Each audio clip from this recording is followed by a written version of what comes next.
Ihr liebt es, im Rampenlicht zu stehen. Dann habe ich 10 Düfte, Herbstdüfte.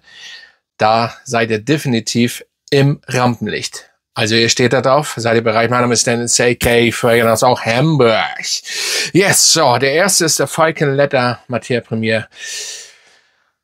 Es ist einfach ein Safran mit Birkenteer. Das hört sich heftig an. Es ist so ein geiler, genialer, schöner Safranduft mit bisschen Holzigkeit und eben diesen Birkenteer im Background. Ihr fallt damit auf. Er ist stark, er ist nice, er ist geil, er ist brutal. Geil, aber er ist sexy. Ne? Nicht zu vergessen, oh Gott, Birkenteer oder irgendwie schrecklich. Nein, ne? Macht die Ohren zu. Müsst ihr drüber nachdenken. Das hört sich nur so an, aber es ist geil und es, ja, für mich klingt das auch geil. Für euch wahrscheinlich nicht, aber für mich ja. Und Falcon Leather, ja, es passt einfach. Und ein bisschen Lederstyle natürlich auch, logischerweise. Und geil. Der ist richtig gut. Und wie gesagt, sehr starke Haltbarkeit, sehr geile auch. Ne? Ja, geile Sillage auch, aber auch sehr starke Sillage. So, der nächste. Ja, ich habe in letzter Zeit den öfters vorgestellt, aber jetzt kommt ein anderer Ableger. Ne? Ein anderer Flanker, Habit Rouge, aber das Parfüm. Ja, in der letzten Zeit hatte ich gern den Habit Rouge, Rouge Privé vorgestellt. Jetzt kommt das Parfüm und da haben wir eine schöne Vanille. Wir haben natürlich auch wieder, ihr wisst es, wenn ihr Habit Rouge kennt, auch ein bisschen die Oldschool-Variante, die ein bisschen altbacken finden viele, aber hier ist die Vanille doller, kein Leder groß, vielleicht minimal im Background, aber wir haben eine schöne alkoholische Note. Ich weiß gar nicht, Rum oder Whisky ist dort drin oder Cognac, nun könnt ihr euch das aussuchen. Ich bin der Meinung Rum, aber es ist auch egal, auf jeden Fall habt ihr eine schöne ja, alkoholische Note mit der Vanille, nicht übertrieben. Also für Leute, die keine, sag ich mal, alkoholischen Düfte mögen, müssen den trotzdem mal probieren. Es ist jetzt nicht so dieses typische, es ist ja so und so Alkohol in ein Parfüm, logischerweise, aber diesen Alkohol meine ich nicht. Ne, sondern schön süßlichen Alkohol, schöne Vanille, bisschen dieses Oldschool Neroli-Style, wie eben der Habit Rouge, auf was er aufgebaut ist. Also Gelöng, wie ich mal so schön sage, macht es einfach wieder perfekt hier. Einfach perfekt. So. Und da müsst ihr nicht viel snacken, sondern Kopf in den Nacken knallen und dann kloppt ihr euch den Duft rauf, Freunde. So wird der Hamburger das sagen. Ne? So, der nächste ist auf jeden Fall ein Duft, mit dem ihr auf jeden Fall auffallt. Also mit den Habit Rouge auch und mit den Falcon Leather. Aber jetzt kommt ein Duft, ihr fallt auf.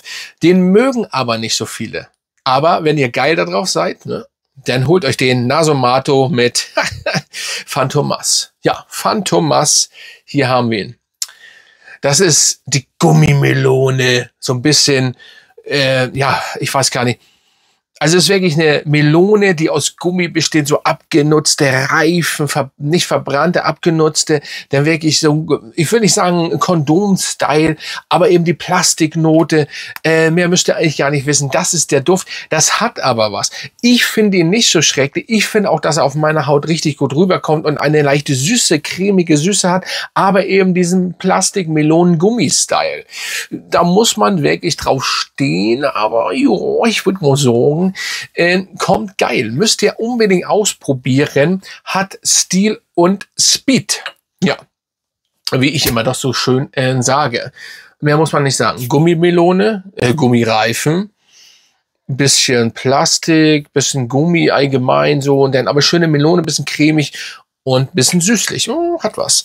Ja, ist natürlich, weil das auch Otto Parisi, Nasomato, Schrägstrich ist dasselbe, gleicht sich natürlich so ein bisschen der Haut immer an, also mit Mosch, also ist so ein Style, was eben für die Haut sehr gut geeignet ist. Normalerweise könnt ihr auch auf ja, Klamotten da sprühen, aber bei Nasomato oder Otto Parisi Düften ist das immer, müsst ihr mal gucken. So, der nächste, seht ihr hier schon, ist der Zino Davidoff. Für mich einfach der beste Barbershop-Duft, den es eigentlich gibt. Oldschool, damit meine ich nicht operhaft, einfach Oldschool, weil es ein Klassiker ist. Und der funktioniert einfach noch und den kriegt er hinterhergeschmissen. Für 20 € wird der verramscht heutzutage. Das heißt, es ist aber kein Dreckduft, sondern es ist ein sehr genialer männlicher Duft, der, ihr sitzt in der Zigarren-Lounge, ihr raucht oder trinkt einen Whisky, raucht eine geile Zigarre, von Davidoff natürlich am besten noch, aber die gibt's glaube ich, in Deutschland gar nicht mehr, weiß ich gar nicht, oder kosten auf jeden Fall gut Geld. Und dann den Duft tragen und schön entspannen und ja, das ist einfach nice. Also ich habe da tonnenweise Ableger. Ich habe 5 Backups und dann habe ich noch die Vintage-Version. Und er ist geil. Ne? Mal ist er stark, mal ist er schwächer für einen selber, für andere. Ich habe den tatsächlich bei anderen Leuten sehr lange wahrgenommen, selbst nach 9 Stunden noch. Also ist nicht so schwach, wie viele sagen. Und 20 Euro, wenn euch der nicht gefällt, ja, dann kloppt den weg. Für 20 Euro macht ihr da jetzt nicht. Ich will nicht sagen, das ist auch für viele Geld. Aber ich will nur sagen, dass manche, sage ich mal, wie soll ich erwähnen, sagen, ja, das ist doch kein schöner Duft, der riecht so richtig, ja, was heißt Barbershop? Nee, es ist ein Lavendelduft. So ein dunkler, ein bisschen dunkler, maskuliner Lavendelduft, bisschen frisch, Rasierschaum-Style.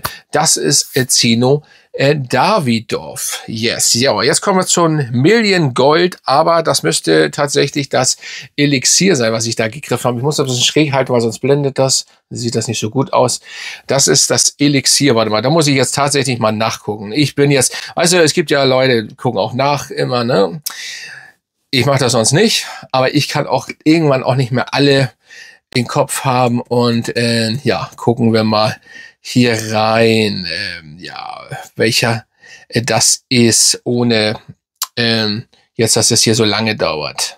Ja, und jetzt habt ihr den Cut gesehen. Das hat sonst so lange gedauert. Hier auf dieser Parfumo-Seite muss man manchmal, wenn man oben den Namen eingibt und wenn man nur einen Buchstaben aus Versehen daneben gedrückt hat, dann findet er das schon nicht. Also es gibt auch bessere Suchmaschinen, sag ich mal, wo man suchen kann, die auch dann das Parfüm finden. Es wäre schön, das mal endlich mal anzupassen, dass das funktioniert, weil es kann ja mal sein, unterwegs, ich gucke sehr viel unterwegs auf Handy, und wenn man dann einen Buchstabe nicht gefunden, ja was, es gibt auch den Duft auf eurer Seite nicht gefunden, also das wäre schön, mal das anzupassen. Million Gold Elixier ist es auf jeden Fall. Ja, Mandarine, Vanille, Sandelholz, ja, das ist der Duft und ich finde ihn auf jeden Fall besser als den normal Gold. Der war ziemlich langweilig, eigentlich fast der schwächste. Ich habe alle Ableger von One Million, wirklich alle, auch die eingestellten.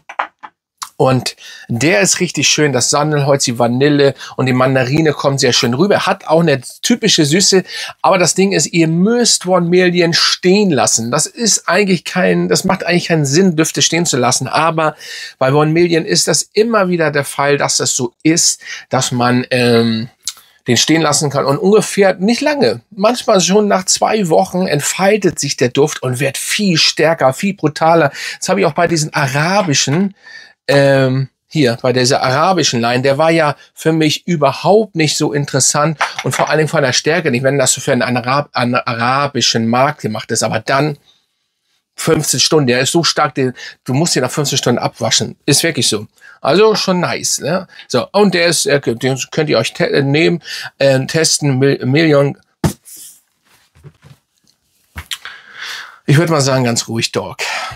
Ja, ich hatte heute einen anstrengenden Tag. Wollen wir mal ein bisschen was nebenbei quatschen? Ich hatte heute einen anstrengenden Tag. War trotzdem viel oder musste viel unterwegs sein in meinen geilen Jordan Fire Wet 5er. Die neuen. Interessiert euch das? Nee, eigentlich nicht, ne? Ich bin einfach der Meinung, man muss das hier ein bisschen so durch die Hose machen, ein bisschen locker. Also alle sind so verkrampft und ich meine, ich versuche das ja immer schon seit Jahren. Ich bin ja heute, mein Kanal ist ja 6 Jahre alt geworden vor kurzem und ich muss sagen, ja, ich habe mich irgendwie auch daran gewöhnt, das auch so zu machen, so ein bisschen steril sagen, so ein bisschen, nein, mache ich nicht mehr, habe ich keinen Bock drauf. Ich mache es so, wie ich bin. Wenn ich richtig machen würde, das heißt nicht, dass ich hier irgendwie mich verstellen, nein, aber wenn ich es richtig machen würde, dann würdet ihr denken, ist der nicht mehr ganz dicht und dann wird das auch ein bisschen too much, ne? Ihr könnt da zwar was runterschreiben, aber ich glaube hier so ein bisschen nebenbei, so ein bisschen rumflexen und ein bisschen Fun und so ein bisschen Scheiße labern kann man durch. So, bevor ich abschweife, der nächste Tobacco Oud. Der hat jetzt, glaube ich, einen anderen Flakon bekommen. Mag sein, weiß ich jetzt gar nicht. Ich habe hier die alte Version. Das ist natürlich geil. Das ist Aschenbecher, das ist Oud, das ist richtig auf die Fresse auf dem Hut. Also ihr kriegt richtig auf die Fresse, richtig brutal ins Maul. Von diesem Duft natürlich. Ne, falls die Leute gleich wieder Weichei-mäßig, was redet der da? Nein. Und so penetrant geil, aber geiler Tabakduft. Ein sehr realistischer Tabakduft von Tom Ford. Wo Tom Ford solche Düfte hergestellt hat, da ist er so meilenweit entfernt. Ach, mehr will ich auch gar nicht zu dem Duft sagen. Geiler Tabakduft. So, jetzt kommt ein Spermaduft. Ja. Habt ihr richtig gehört? Nicht den ihr jetzt denkt, nicht mein Endgegner, den werde ich euch hier nicht zeigen. Nein, Eau de Parisi. Seminalis. Ja, viele meinen, das ist so ein Spermaduft. Ja, das ist die Milch da drin und so, Vanillemilch, so ein bisschen warm gemachte Milch. Könnte man jetzt auch, ja, ich lasse es jetzt so stehen. Das ist das, was ich meine. Und dann müsste man das Video irgendwann ab 18 machen. Das macht ja keinen Sinn. Ich finde den Duft geil. Hält ewig, fällt auf. Warme Milch bis mit Vanille. Das muss man mögen. Und so müsst ihr euch den Duft eigentlich vorstellen.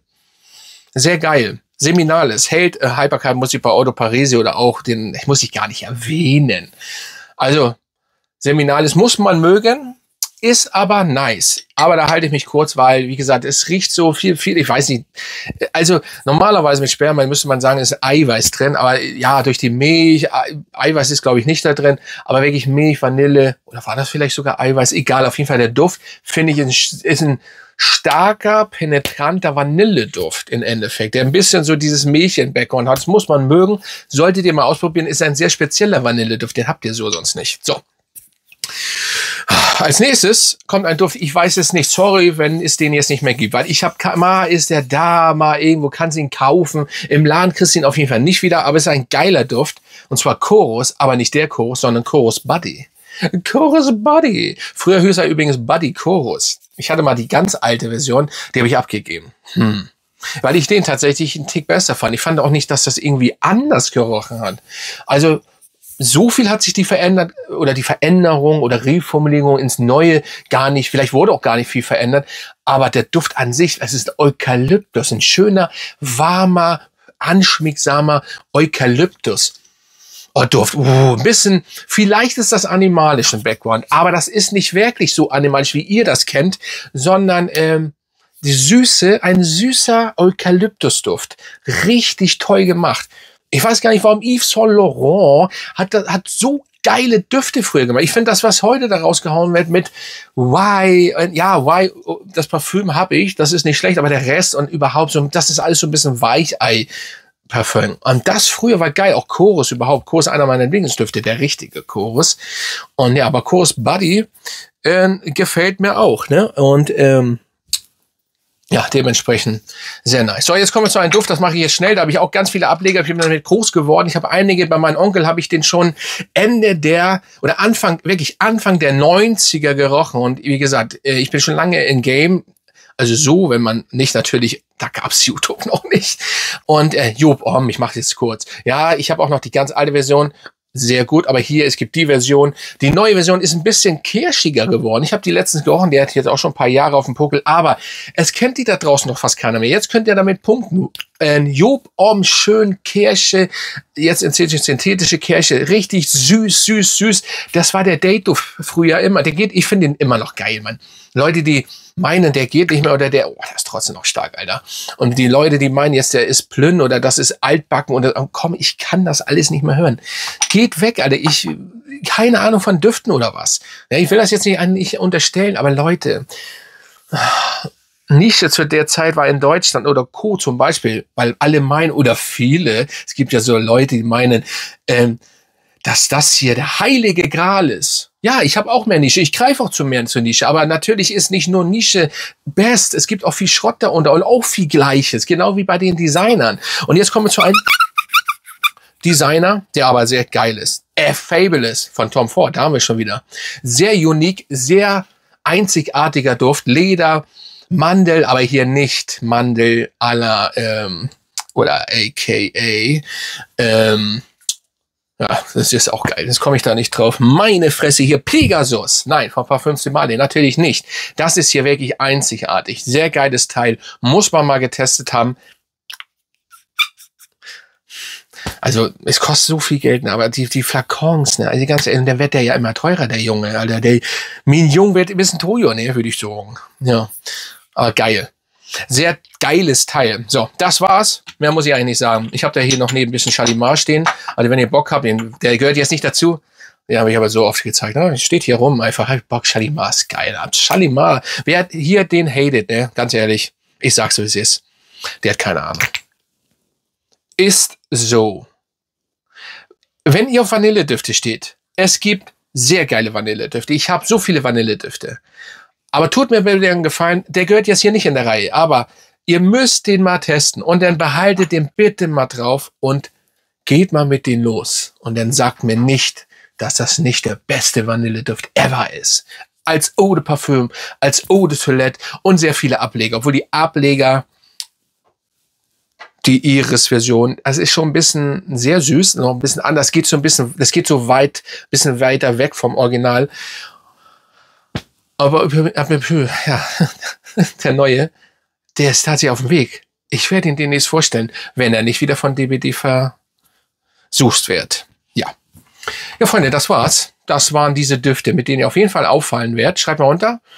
Und schreibt auch gerne unter, wenn ihr Bock habt, wenn ich ja so weitermachen soll. Weil das ist so, bin ich, ein bisschen locker durch die Hose, viel locker. Also ich war immer derjenige, die 6 Jahre hier, wer ich bin. Und auch noch davor 7, 8 Jahre auf Instagram. Also natürlich nicht insgesamt 7, 8 Jahre, sondern 2 Jahre noch extra. Aber ich habe einfach irgendwann gedacht, ich glaube, die Leute können das nicht ab, wenn man so ein bisschen abgedreht ist. Ich rede hier nicht von Jeremy, ne? Also nicht so abgedreht und ich tanze hier nicht mit Unterhose und ja, lassen wir es so stehen. Nein, das nicht. Aber so ein bisschen viel lockerer, entspannter, geiler. Wenn ihr wollt habt, schreibt das gerne mal unter. Und dann würde ich mal sagen, bin ich raus, Freunde. Grüße gehen raus an meine Mitglieder und dann auch Grüße an euch alle. Und dann würde ich sagen, bis zum nächsten Mal, Freunde.